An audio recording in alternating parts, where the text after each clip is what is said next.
Hey there everybody, just outside, back at the spray booth, and I'm just undercoating my roofs grey. They're just going to go like a slatey grey colour, maybe put a bit of purple over it. But yeah, I've just painted them grey, and you just noticed that I've got them attached to bits of cardboard so I can easily remove them from the spraying area without having to handle them with my fingers. Okay, so I'm just going to crack on with this and I'll show you how to get into a roof-like quality. Having painted this with spray paint dark grey, I'm just taking a black ink wash. This is a slightly damp brush, it's pretty much a neat black. I'm just running it straight over the top. What I'm trying to get here is just a nice even black, and partly I want it, the reason I'm using ink is it tints, right? So the ink will tint the entire thing. If you glaze it, it will sit more into the gutters as such. I've just got a couple of blobs of black ink, but so like, I mean, don't be mean with the black, but on the same note, you don't want to use too much.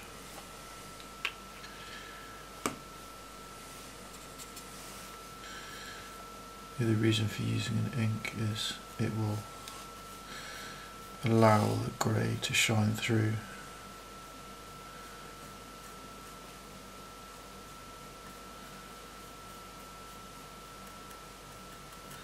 I do want to work it right into all the gullies though. I'm not so fussed if there's some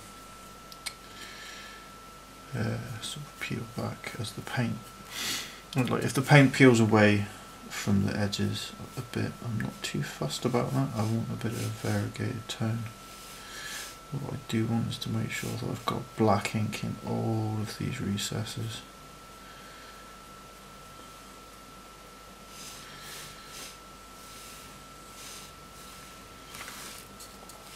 And then, as you can see, as I'm working it in, there's quite a lot of brush mark left in it. So the final thing to do, once I've got this worked into all of those recesses, just be to drag the brush from, just making full length.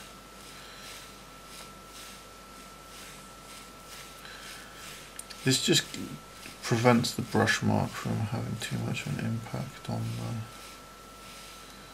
the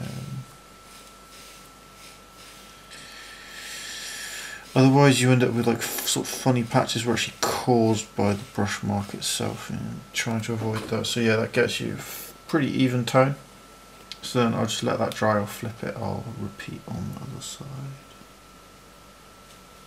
In fact, I'm just working a bit more. You see where, as I've done this final tier of marking, I've actually drawn some of it out of the recesses. I really want it to sit into the recesses. But the other thing is, you don't want to be too fussy because you want to just allow the way it dries to create that variegated tonal range, which in turn will give the roof a bit of character and make it look used rather than sort of brand spanking new. Just left this side to dry, flipping it over now. I'm not going to paint in this bit at all. I'm just going to get the ink now, just run it around these edges. So I just need to load my brush properly.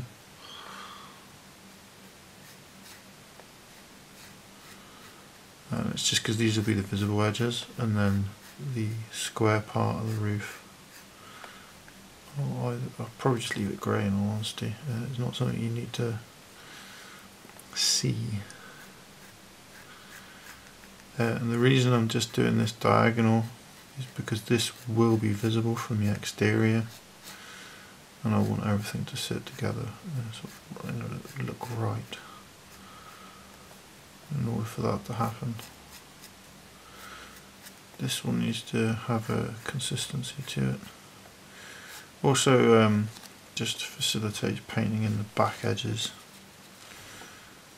all of these. So you can see, just keep your brush loaded quite heavily.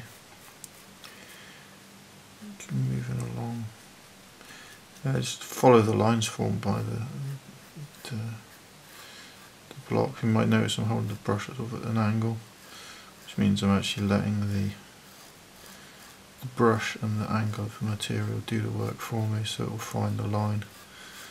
If I start brushing along like this, I'll start going over the edges, and it's not what I'm looking to do.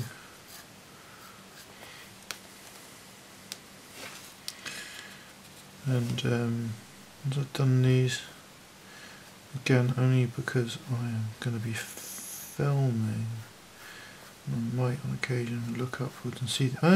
No, actually I'm not. I'm just going to leave the interior of the roof grey. Just not that fussed. I mean, if I was really fussy, I would paint it white. I might paint it white. We'll see.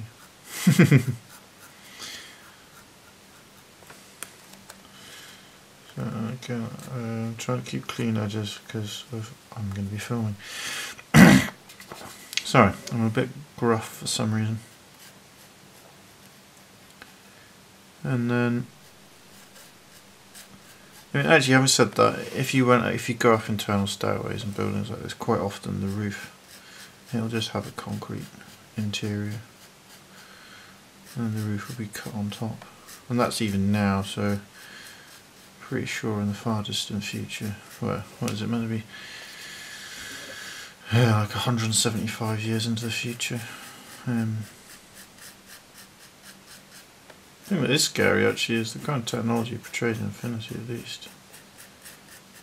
A lot of it we're not that far away from. I mean, you've got people in SpaceX talking about, you know, you should think about integrating humans into technology. The sort of ghost in the shell concept.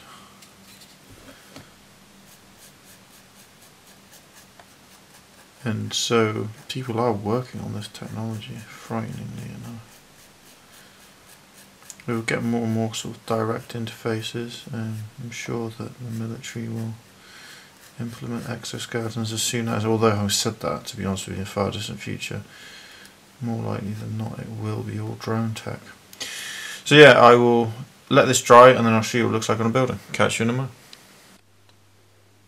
Okay, so here's all the roofs in situ, showing you the buildings from different angles of the roofs on. And there you have it. Almost finished now, just onto the final last stretch. Just give you a